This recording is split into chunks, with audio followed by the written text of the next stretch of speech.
everybody. In this episode of the Legends of Tomorrow After Show, we're breaking down Season 4, Episode 12, Eggplants, The Witch, and the Wardrobe. Oh boy, we've got spit takes, we've got theme park construction, and we've got an IKEA from hell. We're going to break it down next on the only after show, always going to be at 10 p.m. Pacific. Let's do it. You're tuned in to AfterBuzz TV, the ESPN of TV talk. Now, let the buzz begin. Hey! Well, welcome to the Legends of Tomorrow After Show, everybody. We're breaking down every episode of the Legends of Tomorrow, airing Monday nights there on the CW. We ain't stopping. Can't stop, won't stop. Can't stop, won't stop. We're Breaking in this. it down for you. I'm Frank Moran. I'm Dave Child. Look at that. And you know what? You know who's making us look good and sound even better is Jonathan in the booth. Look at that. A wolf call. Love him. So, folks, as always, like us on Facebook, give us those 5 stars on iTunes, subscribe to the YouTube channel, and Dave Child's got his laptop here. Oh, I'm chatting. That means that chat is up and running. I'm talking to people. You tell me your thoughts and feelings, and I might say them out loud through a mic. That's right. But be kind. Be good show and him be yours, kind. he'll share his. Yes, that's my promise to the internet. So, of course, we'll break it all down. But before we get into the specifics of this episode, Dave Child, Mr. MR, Dave Child. Yes, Overall, happy? what did you think of this episode? You know what? I liked it. I like this episode. It's almost like an apologetic. Well, I feel like we were pretty harsh last week, so I feel like it's nice to have this harsh for us at least.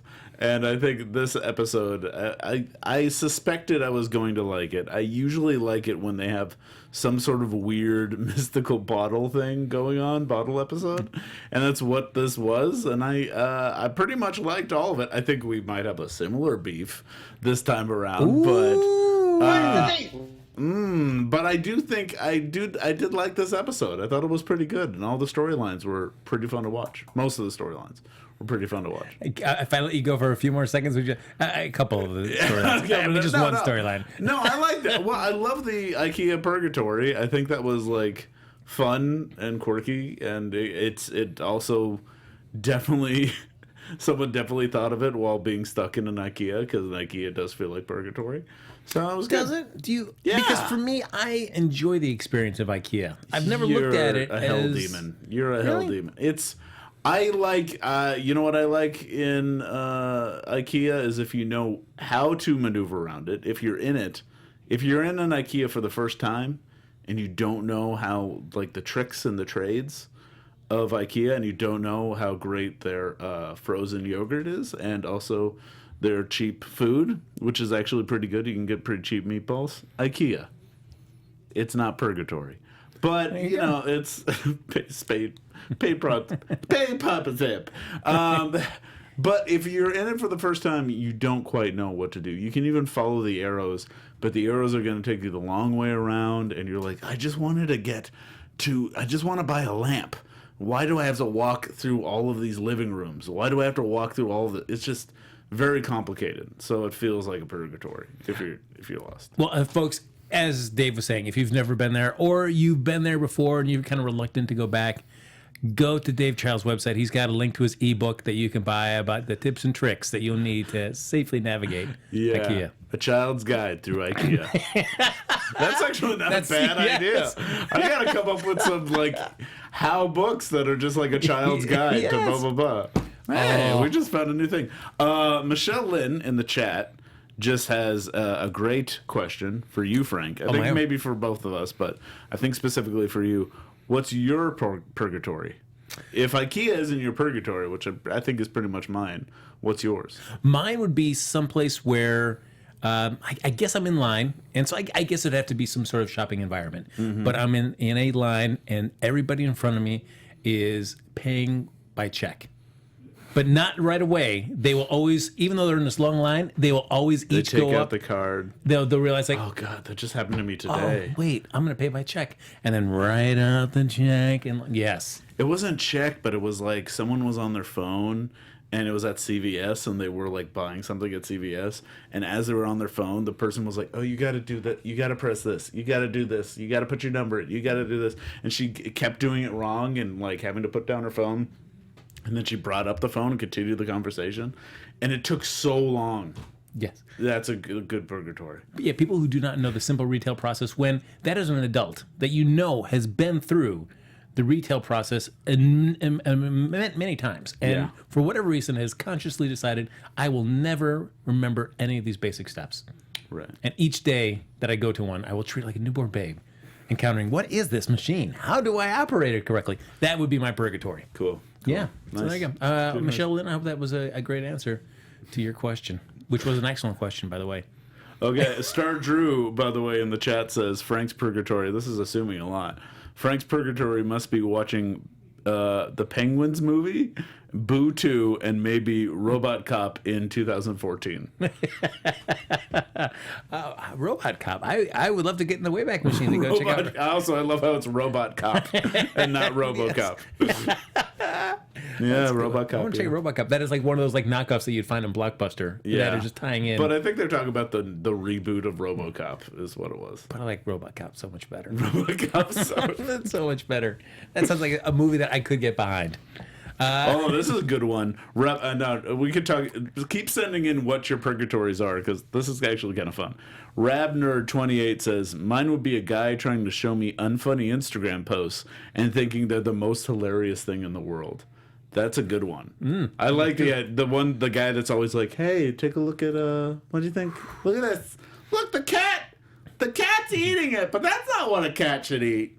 That's not what a cat should eat. I have a gentleman that I work with. Look at this. This is a yeah, where he gets to before he's supposed to his whatever his call time is for work. He will get there an hour to 90 minutes ahead of time, and then just stand and pace in the break room, and basically just waiting for his next target, which is then to pull out anybody that comes in that will at least halfway engage him. He'll pull out his cell phone and then start showing YouTube videos. Oh, look at this. Look at that. Look at this. You know what? This is a plug for another TV show. Oh, yeah. But have you seen the new What We Do in the Shadows TV show? I've recorded the pilot episode, and I've not watched it yet. You gotta see it, because one of my favorite new characters that wasn't in the movie is an energy vampire who's just that guy at work who comes up to you and bores the crap out of you and is just soaking up your energy while he does it. And it's like a recurring character in it, and it's just such a good idea. It's so good. Watch What We Do in the Shadows on FX. We've heard, Dave, you kind of got in with the IKEA train for the Purgatory. I shared mine. People in the chat have been sharing theirs. I feel like I want to reach out to Jonathan, our incredibly talented and versatile engineer. Jonathan, what is your idea of Purgatory? Oh, I definitely have this loaded up. A laundromat.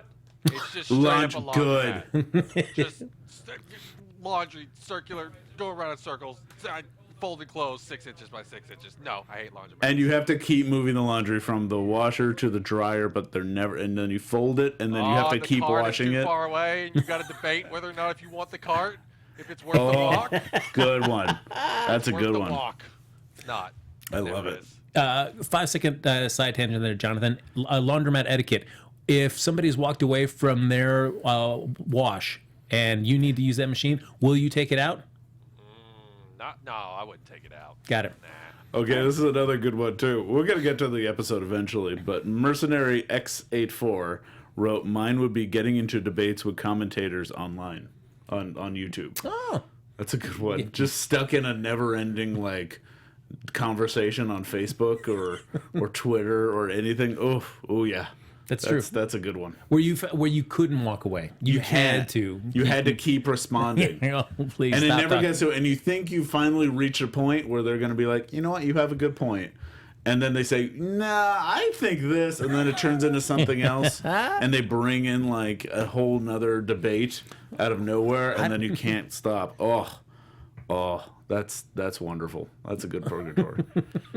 That's a good purgatory. So what better way than to segue into this particular episode? We've got a few storylines running, but the first one we'll focus on is we know that Sara and Ava, they had a little bit of a breakup. Yeah. And Sarah's trying to find Ava, and she's missing. Yeah, she shows up. I like how the episode starts. I like how it starts with Ava gone and missing and in trouble, and then they're able to find, and they bring in the two dark mystical artists that they have. And it's kind of a good way of letting Nora kind of slip by, because I feel like they're like, well, we have a specific problem. I think all the evidence is pointing towards it really isn't Nora's fault. I think we kind of know that by now. So we need, and even if she's a liability, we need as many magic people as we possibly can to help and find Ava, and then to help Ava. So it's a good way of kind of having her join the team without very much debate. Very true. Yeah. So it's and they use her abilities to find Ava at that like motel, and then they find her at the motel, and she's all murked up and getting ready to get possessed by a demon. Yeah. And that we think is going to be Neron. That's true. And we find out that, it's going to, for an unwilling soul that is not going to let a demon take over their vessel, their body as a vessel, the demon will send their soul to Purgatory so that they can then take that body for their own. Right. And so Sarah says, send me to wherever Ava is. Yeah. And I'm going to pray her. And they go right to Purgatory. That's true. Yeah. And then Purgatory is in Ikea. One thing that I wish didn't happen, I think they could have spent some time with her just trying to find Ava. And she finds Ava, like, immediately. But I think, because that's something that happens in Purgatory and, like, those Ikea things, is if you lose track of someone, good luck trying to find someone in Ikea when you don't know where they are and you don't have something. It's just so massive, and it has no... It's not like a Target that has, like, aisles. It's just never-ending paths that go everywhere. That's why it's Purgatory-like. And I was thinking that as well, too, because it's so quick how Sarah does find Ava at the beginning. But I guess the whole thing is for them to work through their issues. So to keep them separated doesn't allow us to get those little story beats about as they kind of address I think they wanted issues. to get them together right away. And but I like this. I like having, like, if it's all kind of subconscious purgatory mystical stuff, you can have fun with they actually have to address their own relationship issues to get out of it, because they're in their own heads, they're in their own problems. And it was a good way to do it. And it also had a nice little, like, Gary nod when he started to become a part of it. And I like how, like, his subconscious was helping. And it was like, I think I have some Gary issues I have to get through. I don't know what that means, but I love it. I think it's because she finds him, like a familial type is what I'm thinking. It is, like, connects him too much with the lack of family that she has. That's my guess. But I also love the subtle little halo over his head when he did help them. Mm-hmm. But it wasn't too on the nose. It was like a halo-like light, but it wasn't a halo exactly. Which for Legends of Tomorrow, not to be on the nose, I'm just like, ooh, cool, good job. Good job being a little subtle with stuff like that. Just because the show never is subtle. That's true. It's kind of nice. Did you like the way that they would use areas you could shop, or the familiar trope of building these incredibly complex or hard to read directions for sets as metaphors for them how they work out issues of their relationship? Yeah, I think that was perfect. I think they dealt with, like, issues that come from IKEA and also shopping as a couple that always end up happening. You have how to build something, it ends up becoming its own purgatory. How to, like, build a cabinet ends up becoming its own problem, like whether you should. And I like the fact that it was, they were dealing with each other's issues. Like, Sarah can't totally throw out the instructions. Like, and you have to follow the instructions, but you also have to forgive something that isn't perfect. And once they do that, they can walk through the door. Yes, that's beautiful. And then they go through, and the next step is going to be them choosing a mattress. And if you're shopping with someone and you're buying a mattress for the first time for both of you, you have to find one that's, like, perfect for both of you, and it's also a commitment, because, like, this mattress is showing the fact that you usually have a mattress for a long time. You're just supposed to change it every, like, 7 years or something like that? Yeah, because it's filled with your dead skin cells. Yeah. Gross. And bugs, whether you like it or not. Hey, that's our tip to you. Change your mattress. That's a child's guide. Yeah, but you're still having it for at least, like, 5 to 7 years. So that's, like, a commitment. You're buying something. Well, yeah, I mean, I guess. I don't know. Like, that one was like, I suppose. Listen, it's a very coupley thing to get because you're sleeping on one side. You usually have a side as a couple. And you have to get something that's comfortable for both of you. It's a good metaphor for, like, settling in. It's whether they're talking about committing for a year or something. As a couple, it's a stronger thing than, 50 years. But I still liked it. Yeah, I mean, because I guess, like, if your relationship goes south, I mean, you still have a nice bed to sleep on. So yes, but still, you're still buying it. You still have to buy it for the both of you. You know, it's a good couple metaphor, and also had cool visuals with the never-ending mattresses, and then how they stood still, and then the mattresses went to them for Legends of Tomorrow. That was really cool. And then they go into the house, and it's this endless list of chores and tasks to do. Yeah, and that's more about accepting the fact that you have to take the chores. You have to accept a boring world, and that's more of Sarah's issue than Ava's, and that's kind of when it switches over. That's true, because I mean, I guess for Sarah or many people, they just want the excitement part of the relationship. Yeah, not realizing that. Yeah, so with the excitement also comes the doing the dishes and paying the bills. That's just the basic. But it's also nuts and bolts. Everything that Sarah had to address. It was because of the anxiety that Ava has over the fact that whether they can stay together that long, whether Sarah can accept a boring life, whether she can settle down. So in a way, they were able to still deal with the subconscious of Ava with dealing with Sarah's issues, because she knows what Sarah's issues are, and she's worried that they're going to get in the way of their relationship. And that was great. And it was just a nice love story that, we've settled into this ship real hard. Everyone loves Sarah and Ava, and they're just kind of waiting until they're trying to get them together as much as possible. But I also feel like this is a well you can only go to so many times. We did a little bit last season. This time we did it. I feel like but this I feel like now, in terms of their relationship now, coming out of this, do you feel solid enough, or do you that if they did this kind of thing next season, where there's a little friction? Why are you creating problems that don't exist, Frank? I'm just saying this episode was really good, and they dealt with commitment anxiety that comes up in every relationship. Later in the season, later next year, they could come up with another anxiety that couples that are together for a long time have. And maybe they can have a fun episode out of that. They can't do the exact same thing. You're right. They can't go to the well too often. But anxieties never stop. There is never a happy ever after. Wow, Dave Child. Sorry. That's a child's guide to relationship right there. It's a child's guide to relationship. What if they want a kid? Maybe that could be what next year's about. Or they actually decide to get married, and then it's anxiety over the marriage or something. Jumping in, I mean, certainly, predictions and stuff, but it kind of ties into this. Do you think the series ends with Sara and Ava getting married?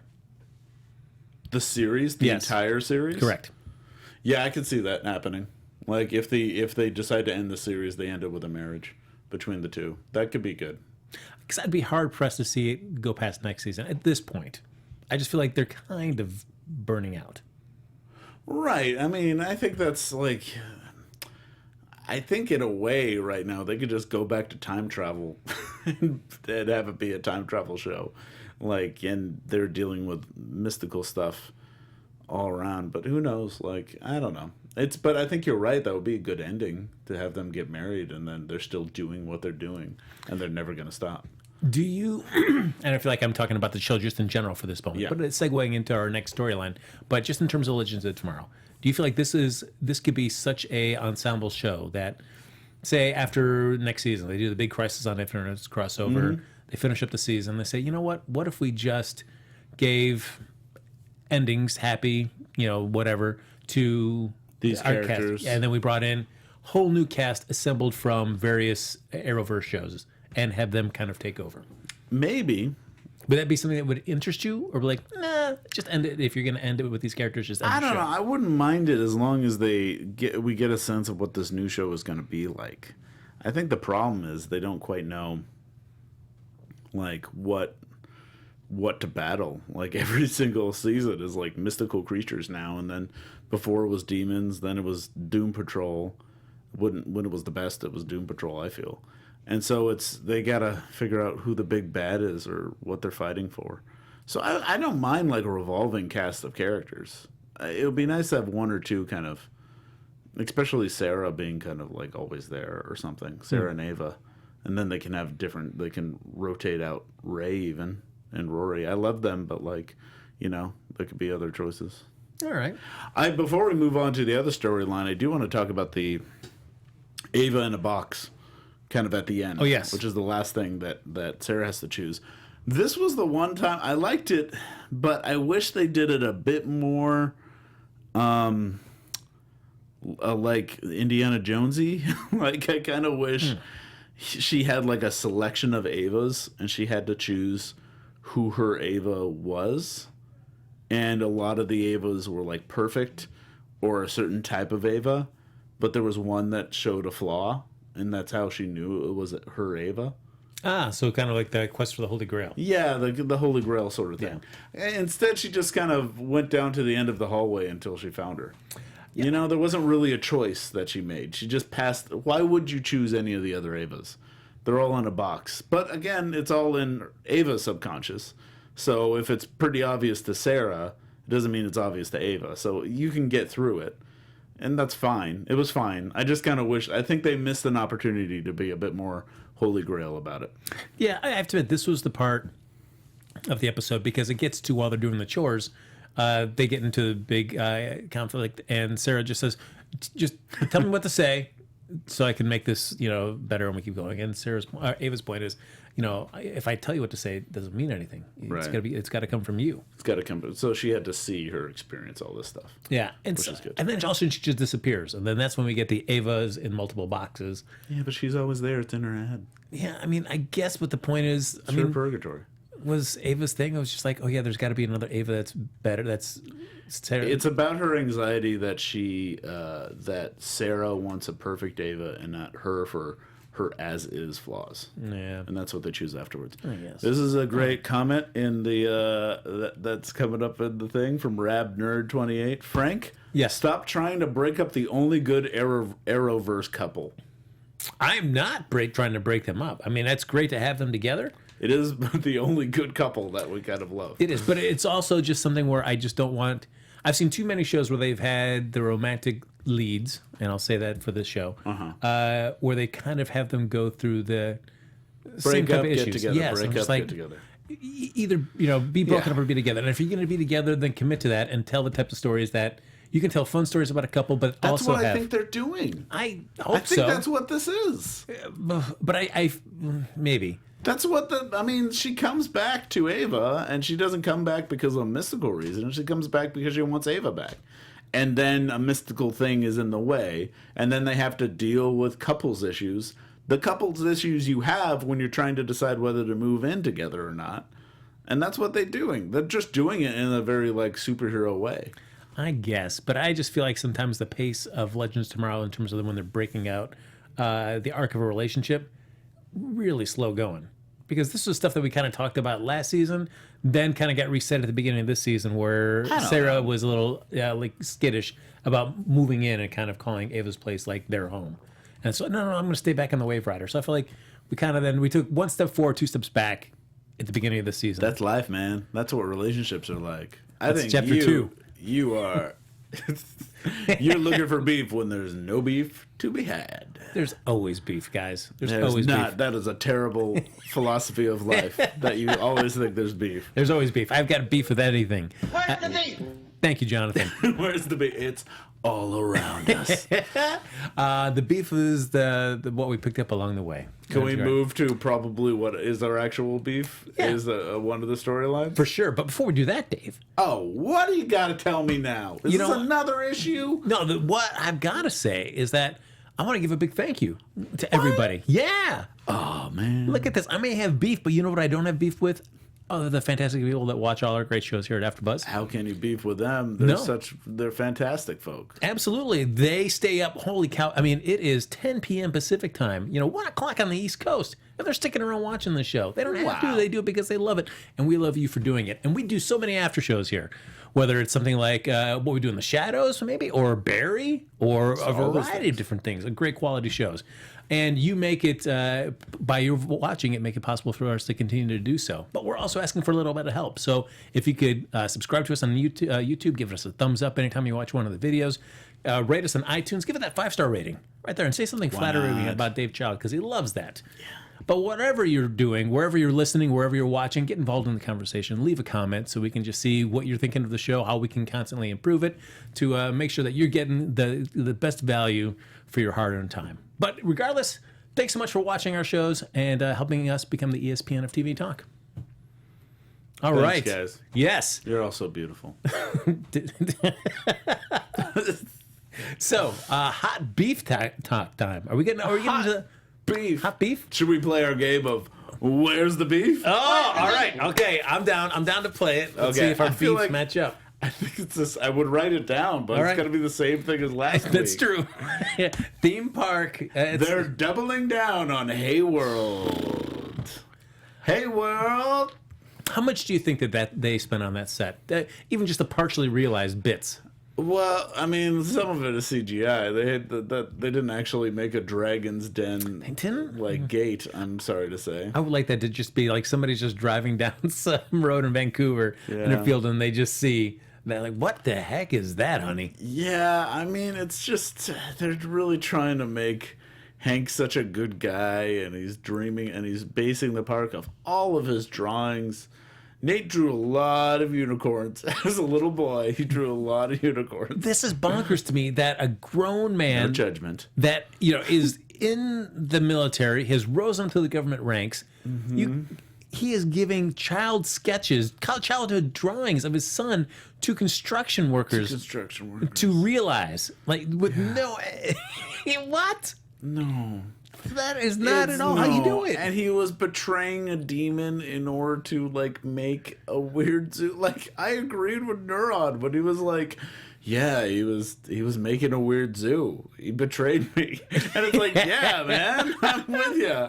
It's weird. And I have a weird thought about something when as soon as, because they go through this whole journey of, like, Nate's finds this, and then he wants to knock it down. He's like, destroy it all. And then when he's like, I gotta stop it from happening, I was just like, why do you have to stop it? It's really a waste of money. It's gonna be a bad idea to do this theme park, even if you bring the mystical creatures. We've also learned in the show, we've learned to like and appreciate mystical creatures as people sometimes. Like, could you imagine the copay in that park? Wouldn't that be just as bad for the man that ended up, like, Mona fell in love with to be in a cage and ogled at by children? It's not a great idea. It's not a beautiful idea. Or the unicorn, which ate hearts. Yep. You don't want that in a section. Like, we've learned from these experiences how bad they are to be around people and how you can't just put them in a cage. I don't get the reasoning here. I just don't. It is so bonkers. It is so weird to me that this is the way they decided to kind of redeem or change directions on Hank Haywood to, like, yeah, he's really a good guy underneath it all. And they think that we're going to be like, yeah, man, this makes total sense. It tracks with everything else we've seen this whole season. I think it's sweet. I think that's the idea of it. But I would have been like, it's a sweet idea, Hank, but we gotta take it down. We gotta take this down. There's no way Hey World can actually exist. I would even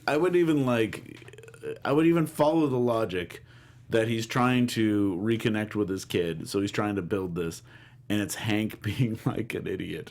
But when Nate even says, like, I don't know what my life is right now. I'm dealing with this crazy park that my dad is setting up, and I'm shredding all these documents so people won't find that. Like, I agree with Nate. It shouldn't exist. I agree with Nate at the beginning of his arc. I don't agree with him at the end of the arc about how it should like still exist. And I could see why, if this is how Hank is running this, why he foolishly made a deal with the demon. because without any true architectural renderings or designs or plans, this project is going over budget. Yeah, where's the money coming from for all of this? Because there's no way any Is of these he guys. taking it from the government? Yeah, we're losing. That's why we don't have. Are taxpayers paying for Hayworld? They are. Oh man, that's so weird. And to give it to Mr. T, just this drawing of unicorns jousting. And okay, we'll make this a real thing. Yeah. Are they just taking money from him? I think Hank was having a mental decline. I think he was going down a bad path. Oh man. As we talked about several weeks ago when we came back, to read that article saying how they felt about Tom Wilson to where we are now and the justifications they've made to that character, I'm like, I'd rather just keep him evil. I'd rather would have preferred that than what we have now. I think they should have kept him a flawed human being. Yeah. That seemed like what they were building up. They don't have to make him a perfect dad, you know? Yeah, I mean, you can be duped by a demon, but to make him the person that's being duped such a complete dum-dum. They can make him someone who's trying to harness the power of a demon in order to better the U.S. government and provide for his family. That makes sense. It's still a good dad. He's just going down the wrong path. Oof, very rough. They said Hank embezzled the government. I think that's true. So along with that episode, along with that storyline, what I did like about it at least was I got a little see of Ray and Nate time. Stuff that we really enjoyed in previous seasons, but haven't Ray got to and see a lot of this year. Also, we get to see the Steel Powers steel up. Finally. We haven't seen that in a while. Man. Although I do have to say, he didn't have to stop that wrecking ball. It wasn't going to hit anything. It was going in between the gates. I know. That was a very poorly set up wrecking ball. It would have gone up and maybe hit the top and then come back and maybe hurt the wrecking ball, like maybe hurt Mr. T. Yeah. It was the physics of that didn't work out either. But it was nice to see him steel up. I want to see him steel up more. I miss those steel buns. And I still don't know the deal of trying to call the construction guy at the last second, and then you cut to him in the cabin for the for the Jamming out on headphones. Like what? Yeah. Oh, Oh, okay. man. Wonderful. Why didn't he just call? Why did you just call? Boom. Get out of here. I'm a construction worker. This is what I sound like. Oh, boy. I'm just going by Mr. T. I recognize that Haywood jaw. Okay. How? Yeah. How? That makes You're the and sons? I did like the and sons. I did like that.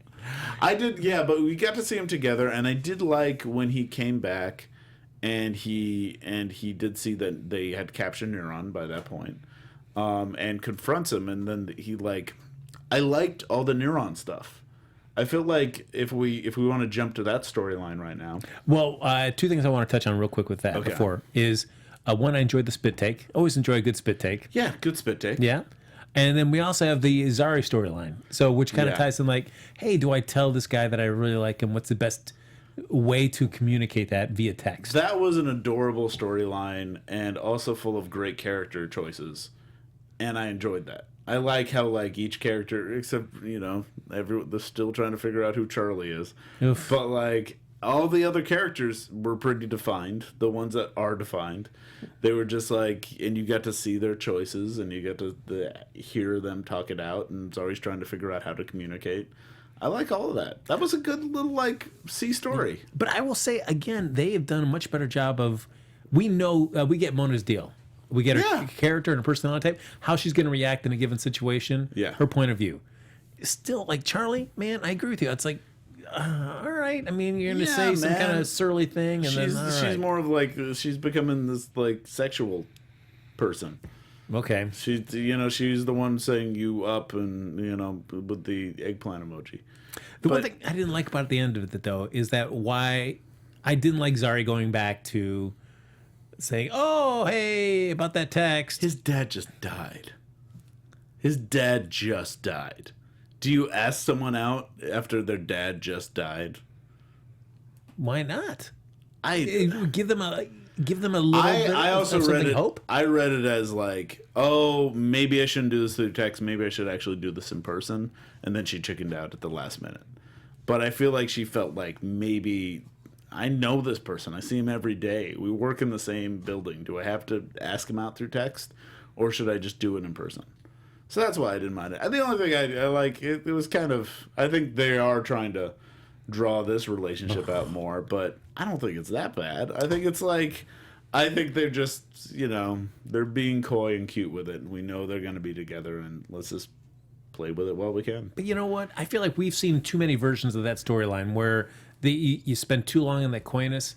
And I was really hoping this relationship, one that's kind of been built up organically. You spent too long in the what? In the coyness.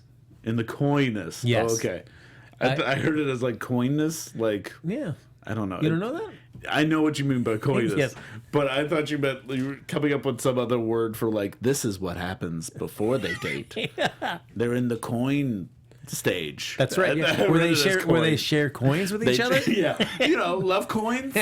They pass around the love coins like you do. Yeah. Oh my God, I've got a Massachusetts quarter. Holy cow. Look at that. Oh, look, I'm from Massachusetts. Oh, this is perfect. We're in love. There you go. The way I felt like the Sara and Ava thing is good, but I feel like for some reason this Nate and Zari thing is just like it's kind of built up naturally, and I've kind of enjoyed it.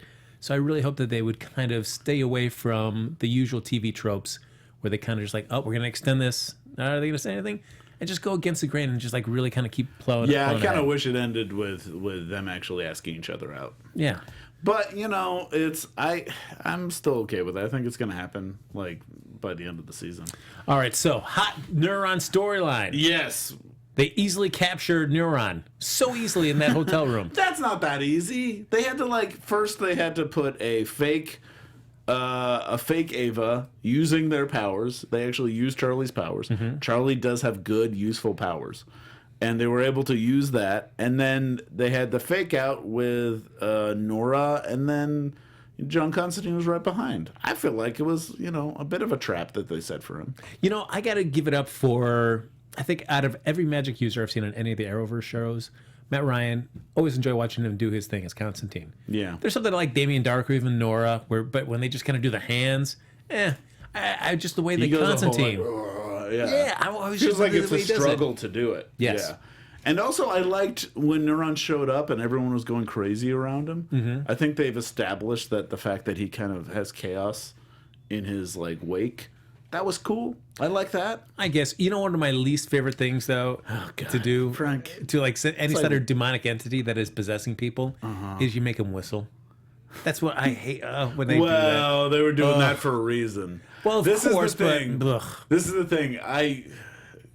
Frank, you gotta have a problem with every single thing. It's going uphill with you on this. But I do have to say, I would rather the whistle happen rather than see Ray's, just to jump to the end, to see Ray's face turn into a beehive. Those were the choices. That's true. Those were the choices. Beehive Ray face, or add a whistle that he can whistle at the end. In respect to the bee face, what I will give is as Neron was leaving Desmond's body, I did like that it kind of exited all throughout the little tiny beehive pores. That's true. So I was they actually used the bee face. Yes. Oh, that's interesting. And the little smoke creature that kind of came out, that wasn't too bad. I still don't quite understand that beat where, of course, they do a little rope-a-dope with Neron. Yeah. And make it seem like where oh God, Nora's gonna fall for it. She's gonna do it. And you know what? There was a moment where I was like, oh, I didn't think this was gonna be a good writing choice, but I thought maybe they were gonna make it, where Nora was gonna become like Neron in the next a couple of episodes. I thought maybe they were going to go down that path, and I didn't agree with it, but they fooled me into thinking it was going to happen. I was like, maybe because sometimes this show is like, oh, they took a wrong path, and I thought maybe they were going to take that wrong path. So I actually fell for the and then Constantine popped up, and they were able to kind of rope-a-dope him. And then Ray kind of messed up the whole thing. And I still don't understand how it got from Ray. I can understand Ray going in and messing up the spell that they were trying to work on. Uh-huh. And so Nora does whatever her go-to is, where she just lets out that burst of energy. Yeah. And it kind of puts her in a coma. Yes. So we see Neron, though, gets affected by that. He gets hit at first and then kind of ricochets it back at Nora. But then we see the Neron, the spirit, the ghost. Dissipates. Yes. See, the thing is, I knew that he possessed either Constantine or Ray. And I knew that was going to come back by the end of it. Because he dissipates over Constantine and Ray's body. It was not enough of a you killed the demon to convince me. And I thought they did a good job of, I don't know, and maybe they just, it's the demon kind of doing it in a way where he does seem like he was destroyed for the other characters. What I'm curious about is they did set up a rule already, but I don't think they're necessarily going against the rule. I think they're saying that like a body has to accept something, or they have to go through a lot of like prep and setup, like the whole and sending a soul to purgatory. So I think we're going to see what happens when that doesn't happen. When a soul is like demon is forced on a soul that is unwilling. And I think that's going to be what next episode's going to be about. I hope so, because because you see where Nora, they're kind of building up, and she's playing into having that fake despair. I'm going to accept it. Because my life, you could bring back my dad. You know, I'm hated by everybody around me. So yes, I have nothing else to do but to take you in and hopefully see my father. The only thing is, I feel like a lot of people who watch Legends of Tomorrow are also Supernatural fans. It kind of feels like it's in the same world, and I feel like a lot of these fans might be recognizing a little bit of Supernatural in this one. It's a little reminiscent of what Lucifer had to go through in a couple of the seasons he had to. What would you do if they actually crossed over with Supernatural at the end of the season? We see the Winchesters show up. That'd be great. I'd love that. I would absolutely love that. They're leaving, their Supernatural's ending because they're joining the Legends. That would be amazing. I mean, it would be like that crossover between Sleepy Hollow and Bones. Yeah. Where you have the one where they're fighting that, you know, oh god, there was a crossover. Yes. Oh, where it's just two shows that do not go together. They don't. Supernatural, I think you can make an argument, goes better with Legends of Tomorrow. But then you're accepting it's part of the Berlantiverse. Are you cool with that? That would be weird. Yeah. Sure, I'll be cool with it. We'll see them in Crisis next season. Alternate universes. Alternate universes is what I'm saying. All right. Okay. In the chat, I do love that Chris Mo is asking, I wonder if Bebo will help fight Neron. We did bring up a Bebo, I hope Bebo comes and hugs him to death. That would be nice. And Chris Mo also says no Hank ghost this episode, which is true. Still no Hank ghost. I'm wanting at least an Obi-Wan Hank ghost to come back at some point. I feel like for as much love as they've shown Tom Wilson, they're not keeping him around. But this can't be the end. It just seems so weird. It's weird, right? It's like we love him, so we have to change the character, but still not giving him a job. They still don't extend his character for longer. It's so strange to me. Anyways. Great. You know, hey, Tom, we love what you've done with this character. You know, we're going to take yours in a little bit different direction. You're still going to die. Yeah. But you're going to die as like a nicer guy. Before we go, any predictions for next week? I predict that I will say I love you to you again. Oh, well, that's just a guarantee. Yeah, that's true. You know, I mean, I guess we'll have a nice kind of, one of those kind of possession type episodes. I think we're going to have Ray as a villain, which is kind of fun. And I think that I'm curious to see how they play with it. It looks like there's a lot of him struggling against his own body, but I kind of want Evil Ray. I kind of want to see what Evil Ray's like. So we'll see. Interesting. I mean, I guess it could be sort of like the, Evil Dead kind of takeoff where he's kind of fighting against himself. Yeah, that's from the next week on. It seems like it's a lot of that. It's like him holding up a knife and going after people. And he's like, I don't know what to tell you guys. I'm doing this. And which kind of looks kind of fun. I kind of like how that is playing out. So how about you? We'll see. That's my prediction. Oh, really? I felt like it was. You just kind of like piggybacked on mine. Wow. Okay. Well, okay. A brand new prediction. Yeah. I don't think Ray's going to be the bad guy for very long. I think it's going to be at the end of this, and then it's going to become someone else. Maybe someone else who's stuck in the afterlife, so he might come back as Hank. All right. Look at this. So maybe we'll have Neron being Hank, which is kind of neat because I feel like Hank looks a bit more like Neron in the comics. No, that's true. That's true. That absolutely is true. You are correct on that one. Oh, that's your boy right there, Mr. M.R. Dave Child. Look at that. You can find me at... Should I tell people where they can find me? Go ahead. Is that cool? Yeah. Okay. You can find me at MR Dave Child on Twitter and Instagram, and also DaveChild.com. Check out all my fun dance videos. I may be going a little internet silent this whole week because I'm scared to death of Endgame spoilers and Game of Thrones spoilers, and I'm leaving town this weekend. So I might be a little silent in the internet world, but I will respond to you eventually. Yeah, folks, thanks for joining us here for the Legends of Tomorrow After Show. Like us on Facebook, give us those 5 stars on iTunes, subscribe to the YouTube channel, and Dave's told you where to find him. Even if you can't reach him this weekend on the Twittergrams or anything, let me know. I'll give you his phone number so you can text him any kind of spoilers. Don't. Just to make sure that he's in that. the loop on stuff. Please we don't want him to be lost somewhere and not know exactly what went on No. with Avengers Endgame. I'm doing this for the purpose of not getting spoilers. Please don't spoil me. Follow me at Happy Go Jackie. Folks, that's going to do it for this episode of the Legends of Tomorrow After Show. We're going to be back here next Monday night with another episode right here. We're going to do it, Dave. Are you excited? We're doing it. We do it for you because we love you. And we'll see you next week right here on AfterBuzz TV. Bye, I love you. Speed off. Our founder, Kevin Undergaro, and me, Maria Menounos, would like to thank you for tuning in to AfterBuzz TV. Remember, we're not just the first, we're the biggest in the world, and we're the only destination for all your favorite TV shows. Whatever you crave, we've got it. So go to AfterBuzzTV.com and check out our lineup. Buzz you later. The views expressed herein are those of the hosts only and do not necessarily reflect the views of AfterBuzz TV or its owners or principals.